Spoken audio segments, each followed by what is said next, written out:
আলহামদুলিল্লাহ, দেখতে দেখতে 17টি রমজান চলেই গেল। এবার মনে হচ্ছে রমজান মাসটা খুব দ্রুত চলে যাচ্ছে, তাই না? কিভাবে যে এতগুলো রোজা চলে গেল টেরও পেলাম না।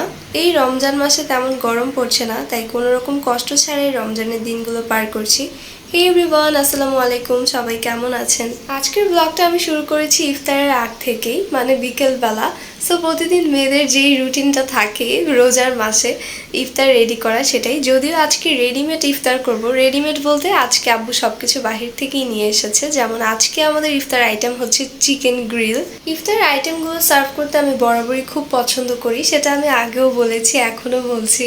তো আজকেও ঠিক তাই, আমি আজকেও সেই দায়িত্বটা নিয়ে নিলাম। এখানে আব্বু যা যা এনেছিল, চিকেন গ্রিল, নান রুটি অ্যান্ড সাথে ছিল রায়তা, মেয়োনিজ, এগুলো আমি সার্ভ করে নিয়েছি। আর এখানে ভাজা পোড়া ছিল। এই ভাজা পোড়াগুলো মেনলি আব্বুর জন্য, কারণ আব্বু হচ্ছে গ্রিল খেতে পছন্দ করে না, একদমই না। গ্রিল মেনলি আমাদের জন্য, আর ভাজা পোড়া হচ্ছে আব্বুর জন্য, মানে আব্বু ভাজা পোড়া দিয়ে মুড়ি মাখিয়ে খাবে। আফরাও ঠিক তাই, ও ওইরকম গ্রিল পছন্দ করে না। ও আব্বুর মতো হচ্ছে ভাজা পোড়া দিয়ে মুড়ি মাখিয়ে খেতে বেশি পছন্দ করে। এরপর হচ্ছে চিকেন গ্রিলগুলোকে আমি একটা সার্ভিং ডিশে সার্ভ করে নিচ্ছিলাম। আর ওইখানে হচ্ছে শরবত বানানো হয়ে গিয়েছিল। আজকে শরবতের একটাই আইটেম রেখেছি আমরা, চিড়ার শরবত। চিড়ার শরবত মোটামুটি আমাদের বাসায় সবাই খুব বেশি পছন্দ করে।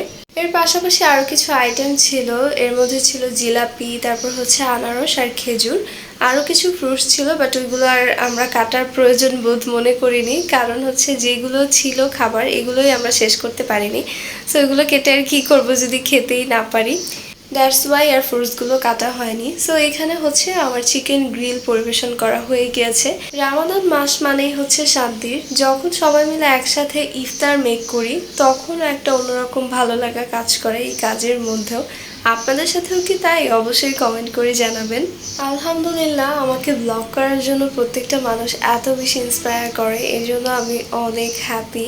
অ্যান্ড সবাইকে থ্যাংক ইউ সো মাচ, এভাবেই আমাকে সাপোর্ট করবেন। আর এখানে এই যে আফরা ইফতারের আগেই খেয়ে ফেলছিল, সো এটা নিয়ে হাসাহাসি করা হচ্ছিল। সে কিন্তু মাশাল্লাহ আমাদের সাথে সাথে নামাজ পড়ে, একদম সবগুলো নামাজি। অ্যান্ড ও কিন্তু অজুও করে। সবাই মাশাল্লাহ বলবেন যে ও এই বয়স থেকে এতটুকু শিখেছে। তো যাই হোক, এরপর হচ্ছে আমরা সবাই মিলে ইফতার করছিলাম। আর এখানে রুটি নিয়ে একটু হাসাহাসি করা হচ্ছিল, কারণ একটা রুটি এখানে ছিঁড়ে গিয়েছিল, সেটা নিয়েই। আলহামদুলিল্লাহ, সবাই মিলে একসাথে ইফতার করেছি, মানে ফ্যামিলির সাথে ইফতার করাটা অনেক বড় একটা ব্লেসিং।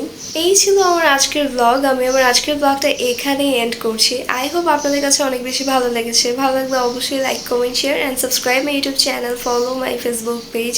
দেখা হচ্ছে নেক্সট কোনো ব্লগে। সেই পর্যন্ত সবাই সুস্থ থাকবেন, ভালো থাকবেন, নিরাপদে থাকবেন। আমার অ্যান্ড আমার ফ্যামিলির জন্য দোয়া করবেন। Thanks for watching this video. আল্লাহ হাফেজ।